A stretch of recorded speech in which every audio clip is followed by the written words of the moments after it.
Tulay sa pagkalimusan, Panginoon God and great Creator.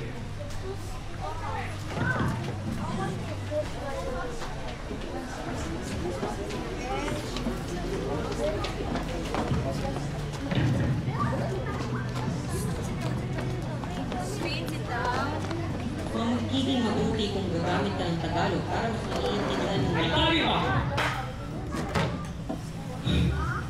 Gano'n man, ang akong sinukian, kita sa tao. Ikaw ng klase lang.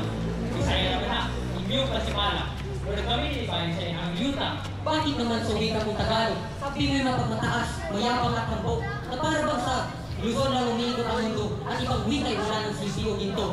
Oo, kay gubay ng gubay sa mulunan. At sa tali sa mga isimba. Ang pagkabing Bisaya, kumunod sa Panginoon ng Panto. Pinulungan nga buwi, hindi malupong sa lapo. At kami raw ang batayan ng isang wika tono, ngunit mali ang sukatan dahil sa iba't ibang wika, naroon ang kagandahan.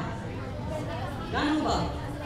Okay pa kita. Kung isa lang ang dugo o yuta, bakit ba kailangan magtalo pa kung isa lang naman diyon? Ang pinulungan. Musikal sa kagitasi. Ang wika ko, wala na aking dirigin. Magkakagibaman ang ating pamamaraan sa salita. Kapay pareho ng mga tuyo, magugmay, magtahiusap. Dili kang kinahanglan ang usap o pagkibabaw sa usap.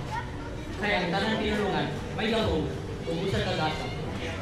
Hindi dapat manahin ang iisa at iniimon dahil sa lahat ng wika may dangan at kasaysayan. Pag ginay sa Pilipino ang mga kamagurong wika, kasaysayan sa pagkiusap sa ating bansa, Tagal, Bisaya, o gubang pang pinulungan, mga paniligis sa tao,